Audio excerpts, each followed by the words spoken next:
السلام علیکم ورحمۃ اللہ وبرکاتہ۔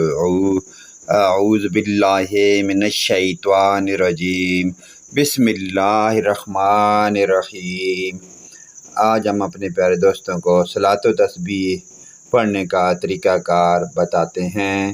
حضرت ابن عباس رضی اللہ تعالی عنہ سے روایت ہے کہ نبی اکرم صلی اللہ علیہ وآلہ وسلم نے اپنے چچا عباس کو فرمایا، 4 رکعت پڑھو، اللہ سب گناہ بخش دے گا۔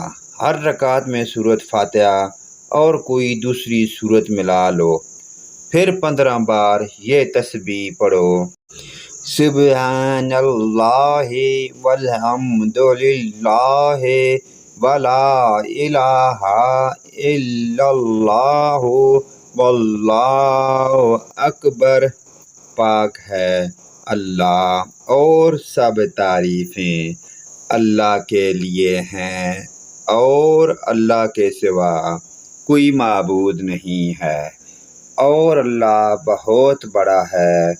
پھر رکوع اور قوما میں دونوں سجدوں اور ان کے درمیان کے وقفے اور جلسہ استراحت میں 10 بار یہی پڑھو۔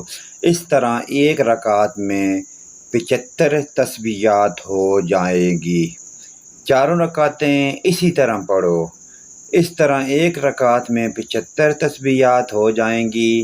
4 رکعتیں اسی طرح پڑھو۔ مناسب یہ ہے کہ اسے ہر روز پڑھو، ورنہ ہر جمعے کے دن ایک بار، ورنہ سال میں ایک بار، یا ورنہ عمر میں ایک بار بھی پڑھی جا سکتی ہے۔ پیارے دوستو، اس پیاری دعا کو اپنے دوستوں، والدین، بھائی، رشتہ داروں کے ساتھ شیئر کریں۔ ہو سکتا ہے کہ ان کے پڑھنے سے بھی ہم سب کی اللہ پاک کی ذات کی طرف سے بخشش فرما دی جائے۔ اللہ پاک کی ذات ہمیں آخرت کی فکر کی توفیق عطا فرمائے۔